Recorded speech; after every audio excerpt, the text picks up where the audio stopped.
네, 여러분 안녕하세요.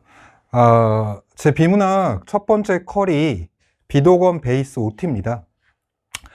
여기서 어떤 것들을 수업하고 이 교재가 중시하는 것은 무엇이고 글을 통해서 얻을 수 있는 게 무엇이냐 이런 얘기들을 하게 될 텐데 보시면 이게 올해 표지예요. 27학년도 비도건 베이스 표지인데 비도건 베이스는 기본적으로 어떻게 읽어야 하는가에 대한 내용을 다룹니다. 그러니까 어떻게 읽어야 잘 읽는 거냐. 근데 이 잘 읽는다는 기준이 도대체 뭐냐? 왜 이렇게 읽어야 하는 거냐를 기출을 통해서 살펴보고 분석한 다음에 서로 동의하는 과정이라고 보시면 됩니다. 기출 문제에서 이 지문에서 이런 부분을 낸 이유는 무엇이겠느냐? 그럼 나는 어떻게 읽어야만 처음부터 이 내용을 파악할 수 있겠느냐? 그런데 이런 출제 포인트들이 평가원에서 반복되고 있는 것들을 확인해 가면서 내가 이런 것들에 신경을 쓰면서 읽어야 되겠구나 하는 걸 확인시키는 수업입니다. 그리고 그러면 내가 앞으로 이렇게 공부를 해야겠네? 이런 생각을 갖게 하는 거죠. 자, 이 내용을 구체적으로 좀 보시면 요게 이제 파트 1, 문장의 해석과 연결인데 요게 이제 확대해 보면 총 4개 강으로 돼 있어요. 담화표지, 문장의 의미, 문장의 관계, 문장의 전제. 그러니까 요거는 학생들이 이제 보통 말하는 미시적 독해 영역입니다. 1강은. 그러니까 담화표지라는 게 접속어나 연결어미 같은 거잖아요. 그러니까 그러나, 하지만, 그러므로, 그래서. 그러니까 요런 것들은 앞 문장과의 의미 관계를 미리 드러내 주는 거잖아요. 그럼 예를 들어서 정성민은 착하다. 하지만 그럼 뒤에 어떤 내용이 나오겠어요?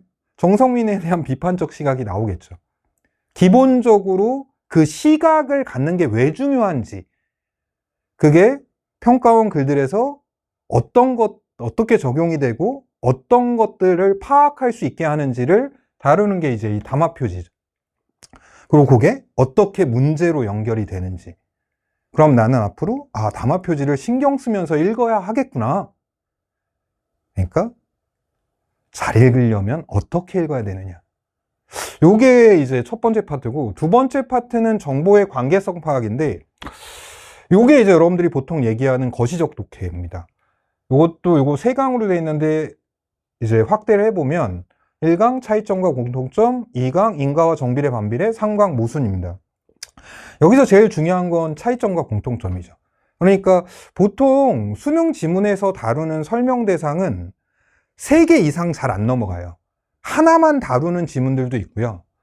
아니면 2개, 3개, 3개 이상의 설명 대상을 다루는 독서 지문은 거의 없습니다. 근데 이 설명 대상 간에는 거의 반드시 차이점과 공통점이 발생합니다. 요런 게 이제 문단별 설명 대상 간의 관계성을 살피는 거죠. 그리고 이런 것들도 문제화됩니다. 수업할 때 얘기하겠지만 독서 지문에서 가장 평가원이 중요시하는 건 요 2가지예요. 그러니까 문맥상 이 문장이 품고 있는 의미를 묻는 문제들이 있고 설명 대상 간의 공통점과 차이점을 묻는 문제들이 있습니다.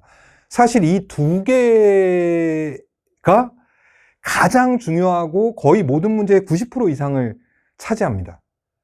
그러니까 이 2개를 습득한 애들이 전체의 한 4%가 안 될걸요? 습득했다는 건 완전히 이 2개를 신경 쓰면서 읽는 걸 몸에 체득한 거죠. 그러니까 여기서 알려주는 건 사실 많지 않아요. 문제는 계속 확인시켜 나가는 거죠. 근데 비도건 베이스를 안 들으면 이후에 제 수업을 못 들어요. 이 비도건 베이스에서 중요시했던 것들을 다 깔고 이후의 수업들이 다 진행되기 때문에. 그리고 요게 이제 3번째 파트를 보면 글의 구조와 핵심, 요게 이제 비도건 베이스의 마지막인데 요것도 3강으로 돼 있어요. 정보의 분류, 정보의 연결, 글의 요약과 핵심. 요거는 그러니까 1강과 2강, 미시적 독해와 거시적 독해를 바탕으로 해서 글을 읽어냈을 때 결국 이 글이 하고자 하는 말이 뭐냐? 이 글의 기준은 뭐냐? 정보를 나누는, 분류시키는 기준은 뭐냐? 예, 그런 것들을 정리하고, 요것들을 정리했을 때 순간적으로 문제에 어떻게 적용이 되는지. 예, 요게 마지막 파트입니다. 자, 그러면, 요 비동원 베이스의 두 번째 특징은 수능 독서의 출제 요소 분석, 독서의 공부 방향 결정이라고 되어 있는데, 앞으로 어떻게 공부를 해나가야 될지에 대해서 명확한 기준을 제시하고 여러분들이 동의할 수 있게 수업을 진행한다는 얘기인데, 예를 들어서 지문이 이렇게 있어요. 그럼 이 지문 옆에, 그러니까 수능 문제, 평가원 문제가 뜨기 전에 지문 옆에 이 글에 대해서 어떤 질문이 옆에 나와요.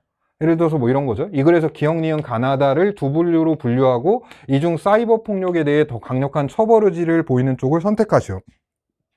그러니까 이 글을 읽으면서 본인이 읽어 나가면서 이건 사이버 폭력에 대한 처벌 의지가 강하냐, 약하냐, 아니면 중간이냐, 이거에 따라서 정보가 분류되겠구나 라는 걸 느낄 수 있는 부분이 있어요. 그럼 그 생각을 갖고 뒤에 나오는 정보를 그 기준에 맞춰서 분류해 가면서 읽어야 합니다. 그랬을 때 그게 문제에 어떻게 적용이 되는지 실제 분석서가 있어요. 네, 보시면 이제 다의 소수 의견, 이것이 어떤 경우에도 법적 책임을 져야 한다고 주장할 것임을 파악할 수 있어야 한다는 점이다. 글을 읽을 때. 그러니까 다가 지금 가장 강력한 처벌 의지를 보여준 거라는 겁니다.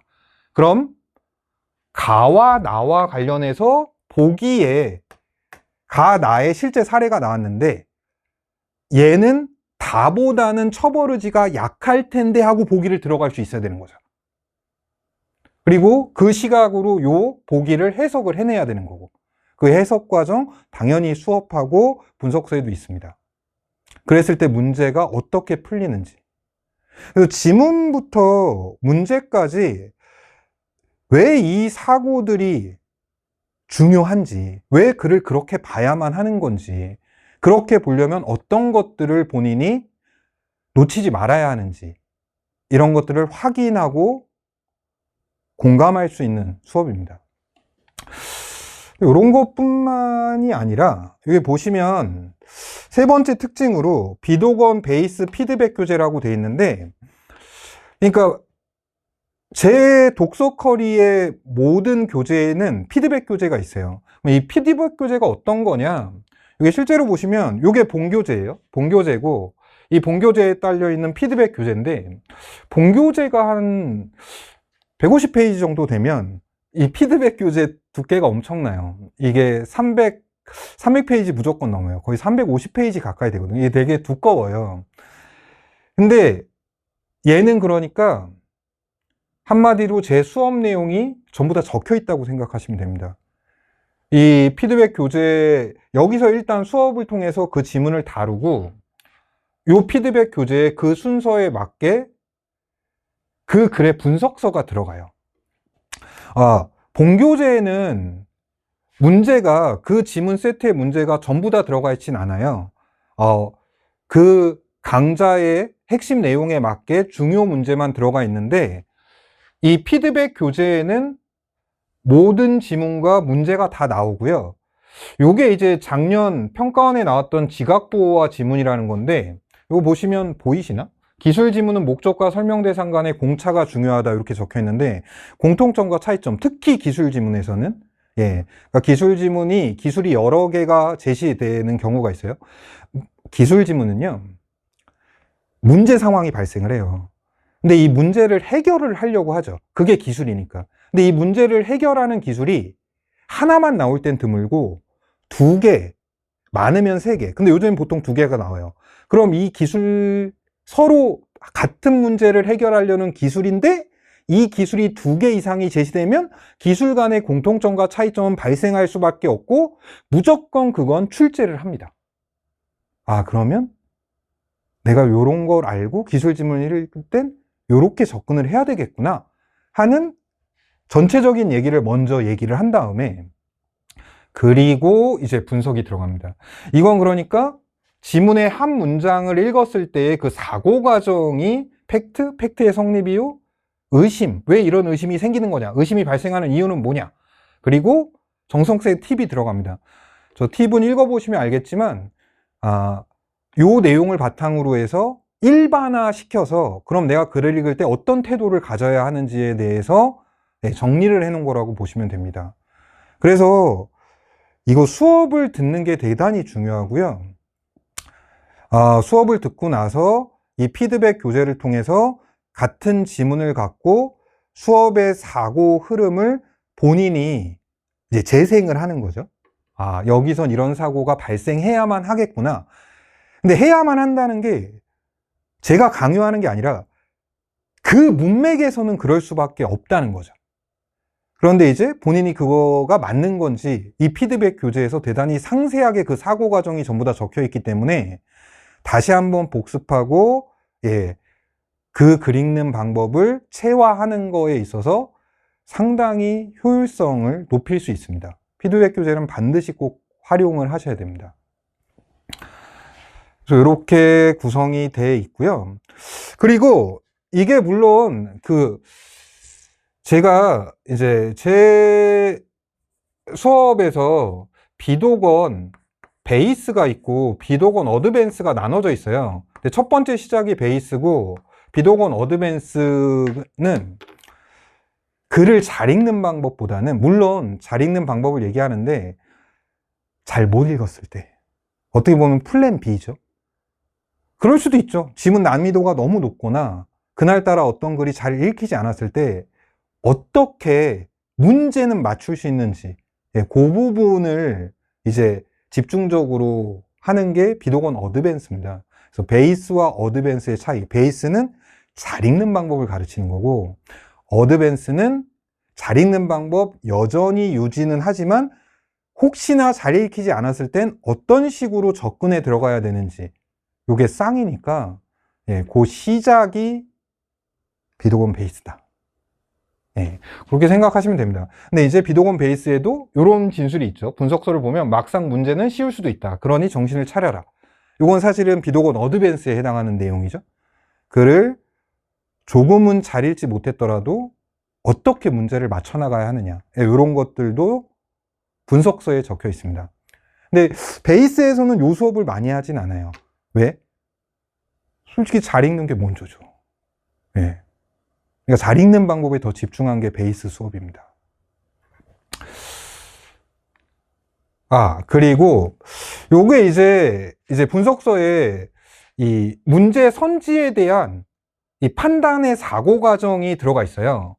근데 이게 보면 이 선지는 어디서 오류가 발생했고, 사실 오류가 발생할 수 있는 게 여러 군데인데 이 부분에서 오류를 발생시켰다, 평가원은.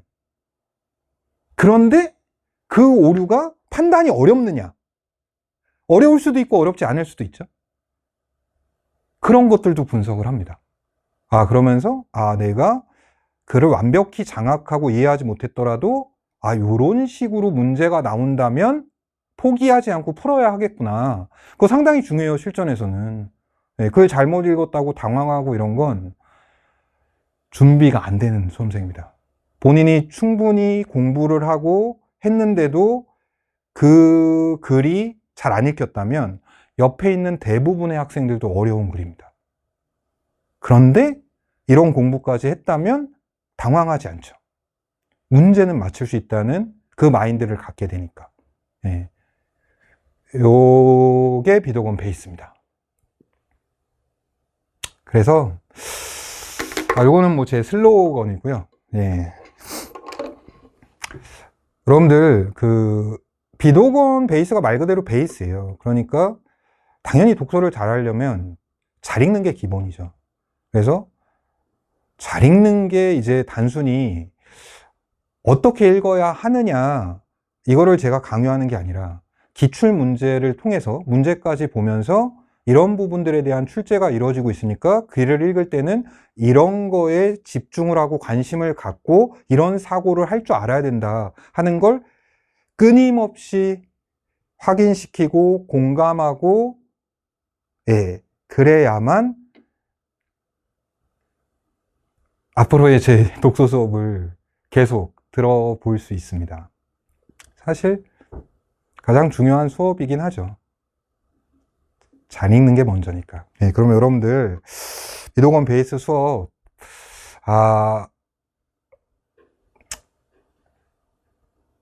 잘 해봅시다. 들으면 분명히 큰 도움이 될 겁니다. 네, 여러분 그러면 수업 때 뵙겠습니다. 네, 감사합니다.